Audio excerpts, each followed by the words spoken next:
y a des blessures qui ne saignent pas, mais qui font mal longtemps. On sourit, on avance, on dit que tout va bien, et pourtant, au fond, quelque chose résiste. Une parole jamais digérée, une trahison, une injustice. Avec le temps, cette douleur devient de la rancune. Elle s'installe sans bruit et pèse sur nos cœurs. Faut-il la garder pour se protéger ou la laisser partir pour retrouver la paix? Bonsoir chers téléspectateurs, aujourd'hui dans Question d'existence, nous prenons le temps de regarder la rancune en face. Et c'est avec monsieur Achille Nkiema, qui je vous le rappelle est un enseignant de philosophie. Bonsoir monsieur Nkiema. Oui, bonsoir mademoiselle Compaoré. Bienvenue dans Question d'existence. Merci beaucoup. D'accord. Monsieur Nkiema, Oui. Tout d'abord, on va essayer de comprendre ce concept qu'est la rancœur. Comment définirez-vous la rancœur? D'accord. La rancune? Je pense que la rancune, comme vous le dites, c'est d'abord un état affectif. Voilà, c'est lié à la sensibilité de l'homme. Voilà, les états affectifs, je pense que c'est lié à la dimension sensible de l'homme, la capacité de l'homme à pouvoir vivre et à ressentir des choses. Voilà, et la rancune s'inscrit, voilà, dans cette dimension de l'homme, voilà, et peut se manifester, peut-être pas le faire pour une personne, voilà, de se sentir peut-être blessé, voilà, de se sentir touché dans son moi propre, voilà, et à partir de ce sentiment d'être offensé, la personne nourrit, en tout cas, un certain ressentiment, la personne vit une certaine souffrance que la personne n'extériorise pas, mais qui s'installe peu à peu. Voilà, parce que la rancune, c'est quelque chose d'assez durable. Ça prend du temps et la personne ressasse jusqu'à ce que ça devienne... La personne pense maintenant à ça, ça fait partie maintenant de son quotidien, il pense à ça régulièrement. Donc, il pense qu'on l'a offensé, il pense qu'il a subi une offense, voilà, et cette offense-là a touché peut-être sa dignité propre, voilà, ou son moi propre. Voilà, ça a créé une blessure et la personne passe du temps à revenir là-dessus. Et cela continue de sédimenter même la blessure que la personne a vécue. Comme vous venez de le dire, ça peut être une trahison, ça peut être une injustice, ça peut être un abandon, un rejet, ça peut être une incapacité, une injure ou quelque chose d'autre. D'accord, mais est-ce qu'il y a une différence entre la rancune, la colère et le ressentiment? Oui, il y a une différence, je pense, entre la rancune et la colère d'abord, parce que la colère, je pense que c'est une émotion immédiate. Voilà, je suis en colère, quelqu'un m'a dit quelque chose, ça m'a énervé, et je manifeste ma colère, mais après, voilà, je reconnais que ça peut arriver et on passe à autre chose. Ça, c'est la colère. Mais là, la rancune, c'est quelque chose d'assez durable, plus que la colère. Voilà, elle prend du temps. Et le ressentiment aussi, par rapport à la rancune toujours, je pense que le ressentiment, il y a une dimension de la rancune dans le ressentiment, mais le ressentiment, c'est quand la rancune bascule pour rentrer dans une dimension où ça devient un jugement moral. Voilà, le ressentiment, c'est cet état où je me sens blessé, je me sens offensé, ça m'a tellement travaillé, ça m'a tellement secoué, ça m'a tellement blessé que je n'arrive pas à me libérer, je n'arrive pas à me guérir de cette situation. Et à partir de là, maintenant, ça m'amène à concevoir un jugement sur l'autre, à regarder maintenant l'autre comme peut-être le méchant, voilà, à lui trouver un adjectif qualificatif, voilà, pour pouvoir lui attribuer la cause de mon mal. D'accord, mais est-ce qu'on peut dire que les personnes les plus touchées par la rancune sont les hypersensibles? Bon, dire que les personnes les plus touchées par la rancune, ce sont des hypersensibles. Bon, nous sommes tous humains. Voilà, je pense que nous sommes tous humains. Et comme je le disais tout de suite, l'affectivité, qui est la dimension sensible de l'homme, se trouve chez tous les humains. Voilà. Maintenant, justement, nous n'avons pas les mêmes manières de vivre les situations. Nous n'avons pas les mêmes manières de vivre certains défis. Lorsque peut-être on m'insulte et peut-être que je vais réagir d'une manière autre que si c'était vous, par exemple. Donc, effectivement, il y a des gens qui sont beaucoup plus sensibles. Il y a des gens qui tiennent beaucoup à leur dignité, par exemple. Voilà, il y a des gens qui tiennent beaucoup plus, pas pour dire que il y a des gens qui ne tiennent pas. Voilà, mais il y a des gens qui sont beaucoup plus sensibles.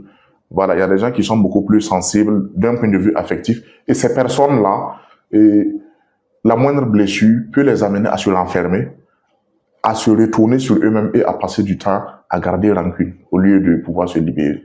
D'accord, mais est-ce que la rancune, est-ce que c'est pas aussi à force d'accumuler les frustrations? Les frustrations, par exemple, quelqu'un peut te faire quelque chose ou te dire quelque chose sur le champ, ça va te toucher, tu vas vouloir peut-être passer à autre chose et un autre jour, la personne va encore revenir sur la chose et ainsi de suite jusqu'à ce que ça s'accumule et ça devienne de la rancune.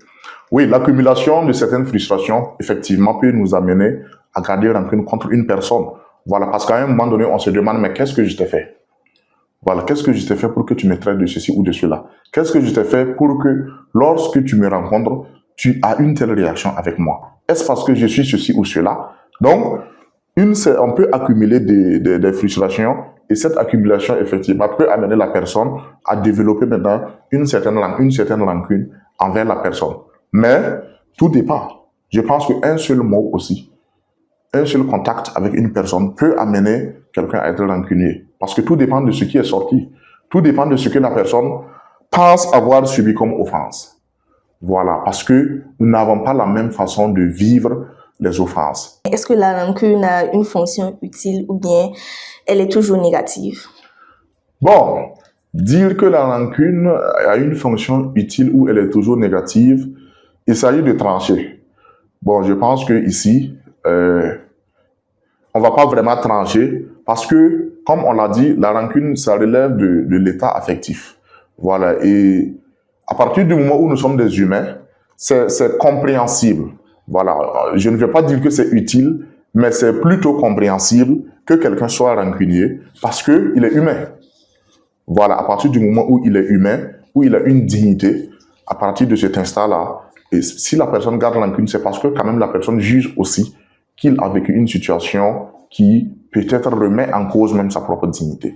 Voilà, donc je ne dis pas que c'est utile, mais je pense que c'est compréhensif. Voilà, maintenant, de l'autre côté, effectivement, la rancune peut nous ronger, ça devient comme une gangrène en fait. Voilà, et c'est quelque chose qui peut nous ronger. Donc, dans cette dimension-là, je pense qu'elle peut être vraiment quelque chose de très nuisible pour l'homme. Est-ce que garder rancune, c'est se défendre ou bien c'est se punir soi-même? En premier lieu, on va dire effectivement que c'est se défendre. Voilà. Je n'ai pas la capacité peut-être de te dire ce que je peux te dire. Je n'ai pas la capacité de te faire ce que tu m'as fait. Donc, mais si tu savais ce que je pensais de toi, ou bien si tu savais le sentiment qui était au fond de moi par rapport à toi, tu n'allais pas faire ça. Donc, ça peut être un mécanisme de défense du point de vue du rancunier. Voilà. Mais je dirais que la rancune, c'est beaucoup plus une prison. Voilà, c'est beaucoup plus une prison où c'est le rancunier lui-même qui est son propre geôlier. Tu nourris des pensées, tu ressasses quelque chose. Voilà. Et comme tu ne parles pas, tu es le seul à penser que ce que tu sais est vrai, ce que tu penses est vrai. Voilà. Donc, tu risques après de basculer dans un sentiment de vengeance. Au lieu de rester là, à m'emprisonner, à rester dans ma prison où je suis moi-même mon propre geôlier, parce que là, je ne parle pas. J'ai décidé en fait de me renfermer au fond de moi-même pour ressasser. Donc, c'est très dangereux. Voilà, c'est très dangereux parce que non seulement ça va affecter ma personnalité, ça va affecter, je vais dire, mes états affectifs, mes humeurs, ça va affecter toute ma façon de me comporter envers les autres. Est-ce qu'on peut être rancunier sans en avoir conscience? Oui, on peut être rancunier sans en avoir conscience. Et la preuve, il y a effectivement des gens qui disent, moi je ne suis pas rancunier, si tu me fais quelque chose, je te pardonne et puis c'est fini. Voilà, moi je ne garde pas 5 minutes après, c'est fini. Et alors que les mêmes personnes qui disent qu'ils ont pardonné à leur offenseur, lorsqu'ils se trouvent dans un endroit où l'offenseur se trouve aussi, ils ne veulent pas. Ou bien, les mêmes personnes, il suffit juste qu'ils entendent le nom de la personne qui les avait offensés et ils sont dans un malaise. Est-ce que vraiment tu avais pardonné?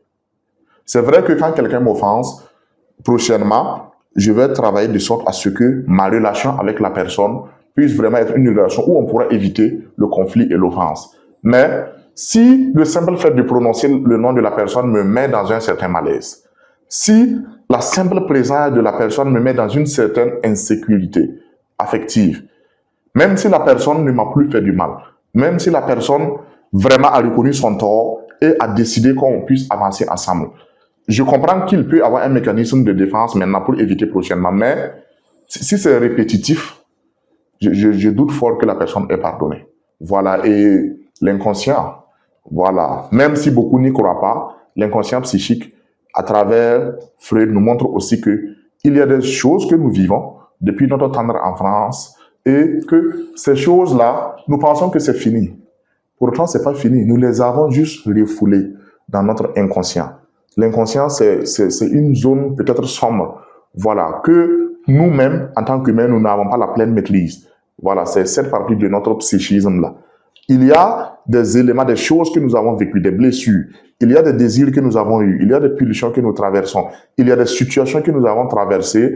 Et nous pensons que nous avons laissé tomber. Nous pensons que nous avons laissé passer. Pourtant, ce n'est pas encore passé. Ce sont des situations qui sont enfouies dans notre inconscient. Voilà. Et il suffit seulement un jour, quand nous allons grandir, que une situation se passe et une réaction incontrôlée va surgir de notre part. Et cette réaction-là va montrer effectivement que, en fait, on avait gardé quelque chose. On avait gardé quelque chose. Même si ce n'est plus contre la même personne. Oui, même si ce n'est plus contre la même personne. C'est là qu'on verra peut-être qu'on peut développer, par exemple, quelqu'un peut développer après une haine contre les femmes. Voilà, parce qu'il a eu de mauvaises relations avec sa maman. Voilà, ou une femme qui va dire, vous les hommes, vous êtes tous les mêmes. Quand on dit vous êtes tous les mêmes, c'est pour dire quoi? Est-ce que tu as testé tous les hommes pour savoir qu'ils sont tous les mêmes? Donc, c'est une déduction facile, mais qui montre que la personne a vécu des choses. Voilà, et si la personne avait sincèrement pardonné, la personne n'allait pas à même affirmer que vous êtes tous les mêmes. Donc ici, on peut parler de traumatisme. Voilà, ça peut être vraiment un traumatisme, voilà, que la personne a enregistré, peut-être inconsciemment même. Voilà, donc on peut être rancunier de façon inconsciente. C'est un peu contradictoire, hein, parlant de la rancune, parce que je me dis que tout le monde a déjà au moins une fois offensé quelqu'un. Peut-être que certaines personnes ont nourri des rancunes et envers nous aussi, envers d'autres personnes. Est-ce qu'ici, il n'y a pas un problème de compréhension, de pardon, de se dire qu'on est tous humains? Oui. L'erreur est humaine. Justement, je pense que c'est ça le fond du problème. Voilà. Parce que à partir du moment où nous avons dit que nous allons former une société, à partir du moment où nous avons dit, chacun de nous, je ne peux pas vivre seul. Seul, je ne pourrais pas y arriver. Il faut les autres. Voilà. Et Aristote nous le montre. Nous sommes faits pour vivre avec les autres. Un animal politique. Voilà. On est fait pour vivre au sein d'une société. Et il va loin même jusqu'à dire que celui qui ne peut pas vivre avec les autres, soit il est un âge, soit il est un démon. Certaines incapacités et laissées à nous-mêmes, nous ne pourrons pas résoudre ces incapacités-là. Il faut la présence de l'autre. À partir du moment où nous décidons de former société, à partir du moment où nous décidons de former un corps social, nous entretenons des liens et des contacts. Voilà. Et ces liens-là peuvent, à un moment donné, se dégénérer en conflit. Revenons à la compréhension dont vous parlez. Et c'est là que j'admire beaucoup un penseur français du nom de Edgar Morin, voilà, qui a beaucoup travaillé sur cette question de la compréhension, sur l'éthique de la compréhension. Voilà, comprendre un humain, c'est refuser de le réduire à ce que je sais de lui. Mais tu m'as offensé, oui, c'est vrai, mais je ne te réduis pas seulement à cette image de l'offenseur. Parce que moi-même, aujourd'hui, qui me joue à la victime, demain, je peux devenir aussi un coupable, je peux devenir un bourreau. Donc, l'éthique de la compréhension nous invite à aller au-delà de l'image que nous avons des autres. L'éthique de la compréhension nous dit que, à partir du moment où nous vivons ensemble, nous pouvons nous blesser, mais allons au-delà. Allons au-delà du conflit pour regarder que ce qui nous unit dépasse ce qui nous divise.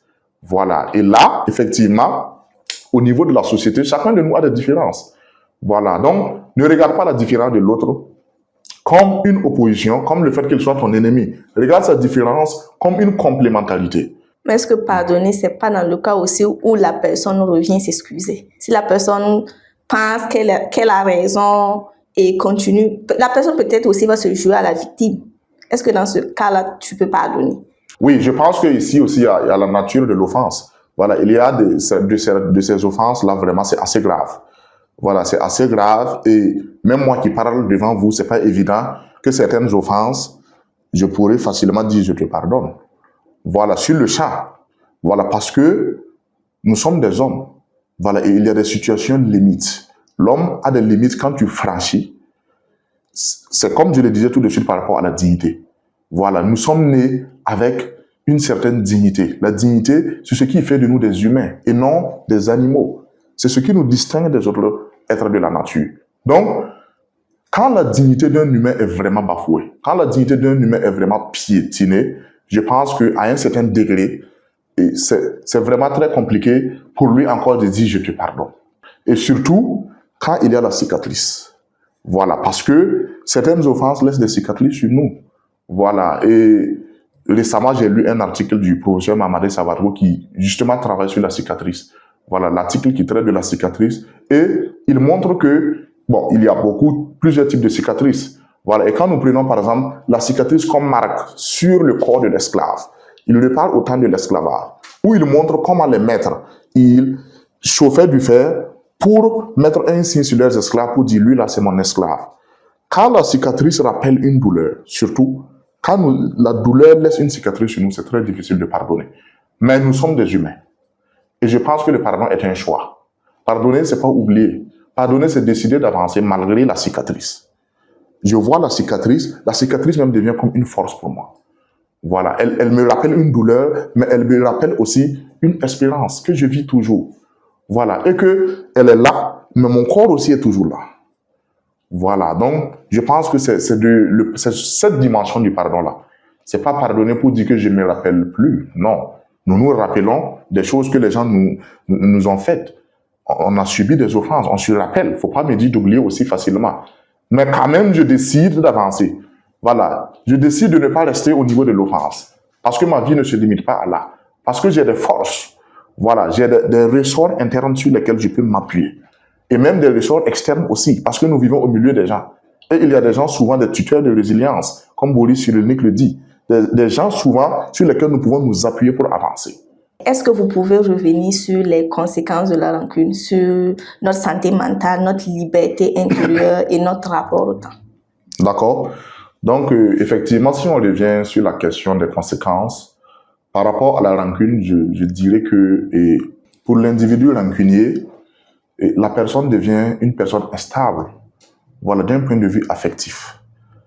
Je pense que la personne même du rancunier se fragmente. Voilà, et d'un point de vue affectif, pourtant je l'ai dit tout de suite, l'affectivité est une dimension essentielle de l'homme. Voilà, et chacun de nous a cette dimension-là.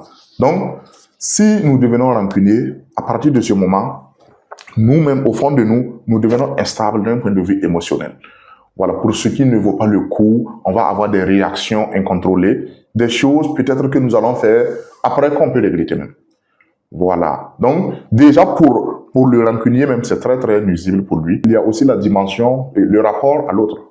Voilà, le rapport à l'autre. Ça peut entacher le rapport à l'autre. Ça peut diminuer la confiance que nous avons envers les autres. Voilà. Et quand ça bascule en ressentiment, quand la rancune devient le sentiment, en ce moment, on tombe maintenant dans le jugement. Voilà. Et quand on tombe dans le jugement moral, on va dire quoi? Eux là, ils sont méchants, nous sommes bons. Voilà. Nous voyons comment le phénomène de la colonisation, par exemple, a blessé les Africains. Voilà. Et aujourd'hui,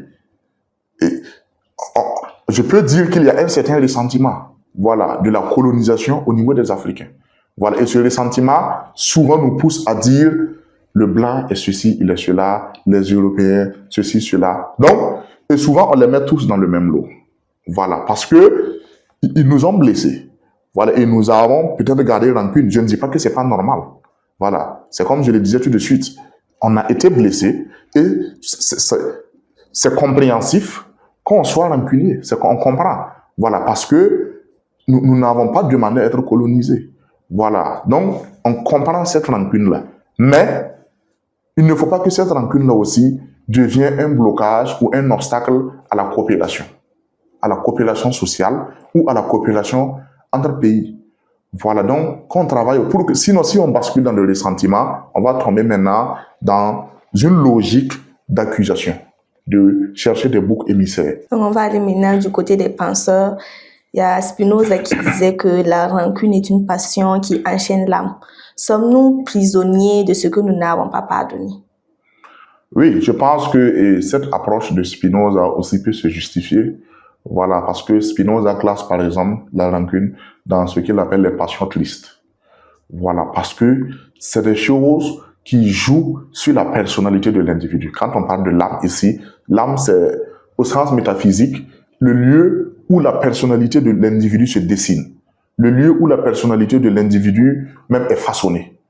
Donc, si déjà dans ce lieu-là même, des choses ne collent pas, des choses ne vont pas très bien, ça veut dire que la personnalité de l'individu en même temps sera une personnalité qui n'est pas vraiment ça. Voilà, donc, et ça devient comme une chaîne, voilà, qui t'empêche d'être épanoui. Voilà, ton propre bonheur, tu n'es pas heureux. Voilà, tu n'es pas heureux, tu t'empêches d'être heureux. Et Nietzsche voyait dans le ressentiment une force morale cachée. La rancune peut-elle influencer nos valeurs et nos jugements? Et la rancune, bien sûr, peut influencer nos valeurs et nos jugements. Voilà, parce que quand quelqu'un t'offense, tu développes une certaine idée sur la personne. Voilà, et ça peut être vrai comme ça peut être fausse. Et à partir de là maintenant, c'est comme je le disais aussi tout de suite, on juge maintenant qu'on a été victime. Voilà, donc comme j'ai été victime, on se met dans la place de la victime et on passe du temps à se victimiser, et là maintenant l'autre devient bourreau. Donc, moindre chose quand j'entends le nom de la personne, lui là, non, il n'est pas bon. Moindre chose quand j'entends le nom d'une telle personne, elle là, la femme là, les femmes là sont des gens comme ça. Les hommes sont de ceci ou de cela. Les enfants sont ceci ou cela. Donc, ça force notre jugement. Voilà, quand on tombe dans le ressentiment. Et ça révèle effectivement qu'on garde une certaine rancune contre telle ou telle personne, contre tel ou tel genre, ou contre telle ou telle catégorie de personnes. D'accord, mais est-ce que vous pensez que nos sociétés encouragent le pardon ou est-ce qu'ils encouragent la rancune? Bon, je pense que dans nos sociétés, peut-être aujourd'hui avec la modernité, je ne sais pas trop, mais dans nos sociétés, je pense qu'il y a des mécanismes qui ont été institués pour que le pardon soit quelque chose de bien réel. Voilà. Et dans chaque société, dans chaque culture, le pardon est vu comme quelque chose, je vais dire, de divin. Voilà, le pardon est vu comme quelque chose de divin. Et il y a des gens qui sont institués, il y a des gens qui ont été établis pour ça. Voilà, dans la tradition aussi, il y a, quand le conflit naît, quand il y a quelque chose, pour ne pas garder rancune, il y a des manières de faire. Voilà, il y a l'arbre à palabre, par exemple. Voilà, et cet arbre à palabre, par exemple, a été repris dans une réflexion par Jean-Godefroy Bidima, un penseur camerounais. Il montre comment, en Afrique, l'arbre à palabre est un lieu de la parole. Un lieu où la parole devient soin.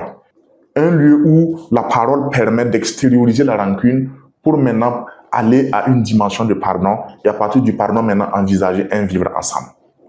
Voilà, donc c'est quelque chose de très très profond. Voilà, le système de l'arbre à palabre. D'accord, voilà. Mais qu'est-ce qu'on retient finalement?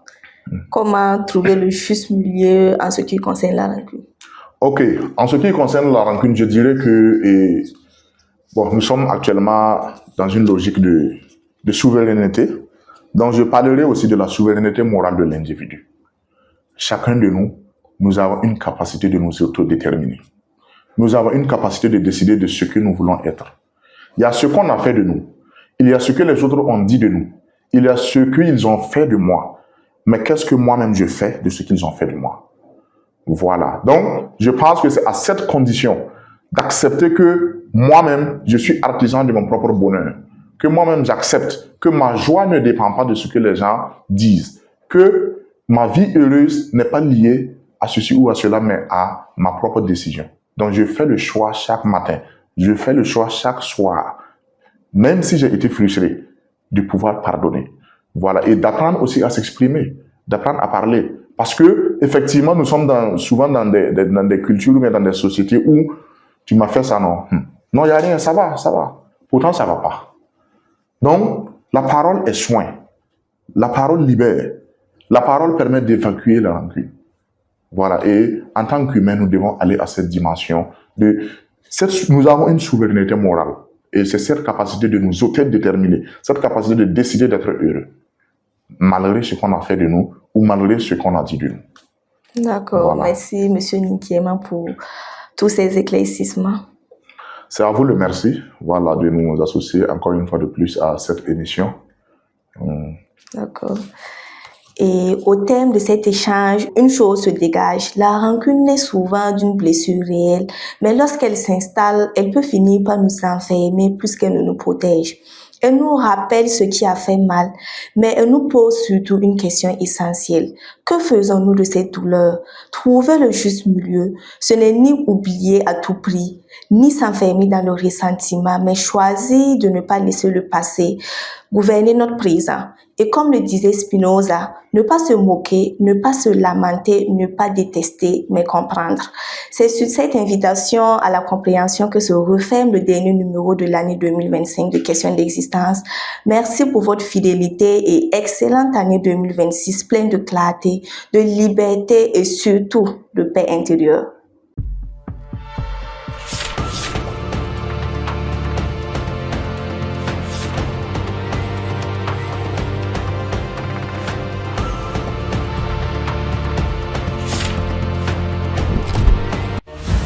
Fadima TV, les racines de l'actu.